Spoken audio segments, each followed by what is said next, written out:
지난 주말 태풍 링링이 한반도를 강타했습니다. 기록적인 강풍을 동반한 탓에 특히 농작물 피해가 컸는데요. 다 돼버렸지. 고추 다 부러져 버렸지. 뭐 먹고 살 게 없어요 시골에서. 너무나 상심이 지금 커요. 명절 대목을 앞두고 수확하려던 과일들은 강한 바람에 속절없이 땅으로 떨어져 버렸습니다. 깊은 시름에 빠진 과수 농가를 직접 찾아가 봤습니다.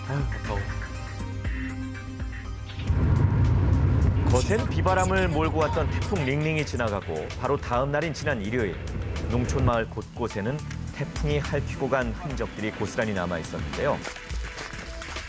우리나라 대표 배산지인 나주의 농민들은 올해 날씨가 유난히 원망스럽다고 합니다. 사실 올봄 백꽃이 필 무렵 꽃샘추위로 대부분 농가가 냉해를 입었었는데 네. 태풍만이라도 피해 갔으면은 그래도 농약값이라도 건조할 수 있을 건데 그 한 개씩 붙어 있는 놈마저도 이렇게 떨어져 갖고 너무나 상심이 지금 커요. 한창 햇빛을 보고 크기를 키워야 하는 가을에는 또 장마가 이어졌었죠.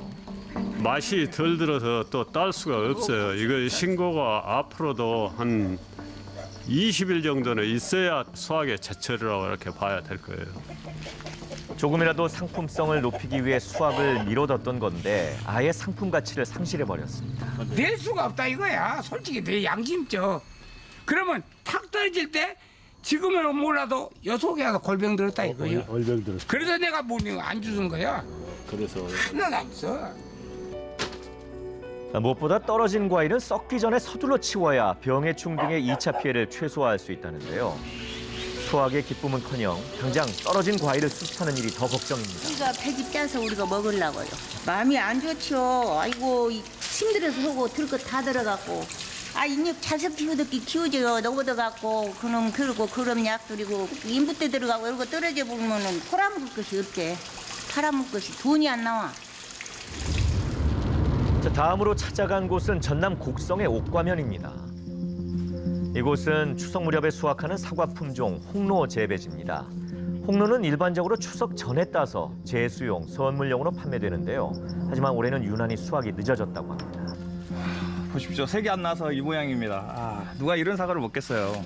적어도 이 정도 색깔은 나야 되는데 연속 가을 장마에 태풍에 지금 난감합니다.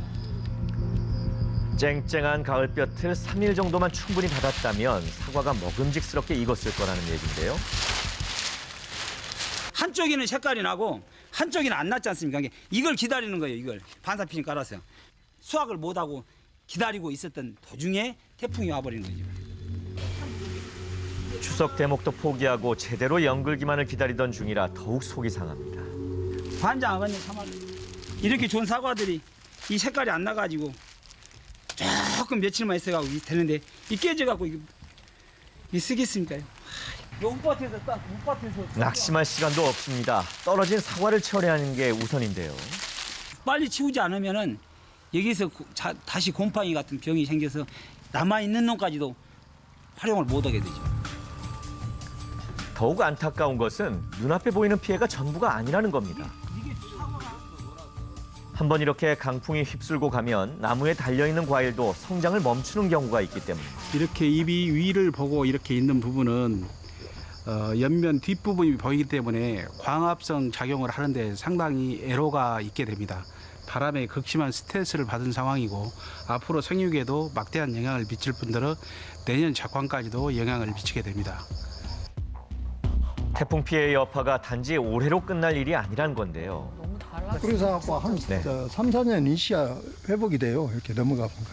내년에 사과 열도 못 오고 뿌리가 전부 다 지금 밑에서는 뿌리가 다 분질러졌다는 거거든. 수확철을 코앞에 두고 처참히 부러져 버린 사과나무. 태풍 링링은 과수원의 농작물뿐만 아니라 농민들의 마음에도 심한 상처를 남겼습니다.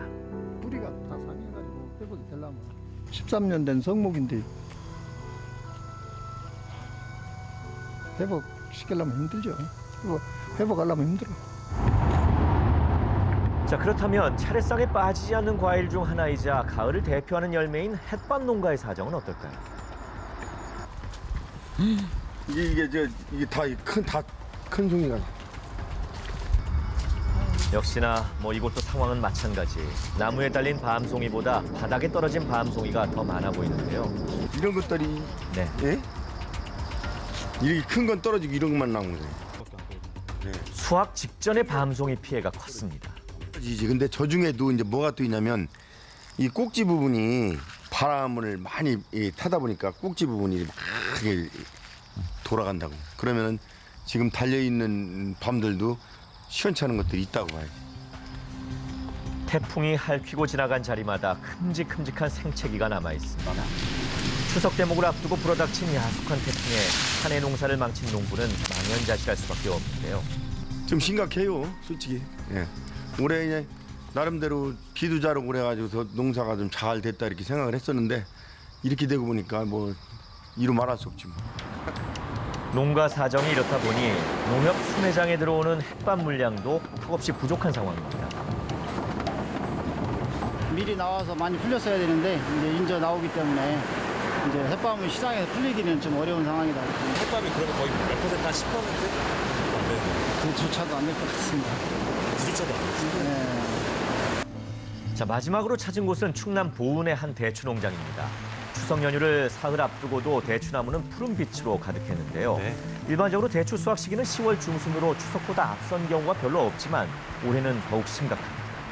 대추가 좀 익어서 제수용품이라도 나가고 이랬어야 되는데 아직도 새파래서 과일로 내놓을 수 없는 이 지경이 됐습니다. 시기가 조금 이르더라도 한 해 수확량의 10% 정도는 추석 전 출하가 가능했다는데요. 올해는 한 알도 내다 팔지 못했습니다. 이 보은 대추는 알이 굵고 단맛이 강하기로 유명한데요. 올해는 유독 맛이 더디게 들고 있답니다. 30브릭스, 25브릭스 이상 정도는 나와야 된다라고 봅니다.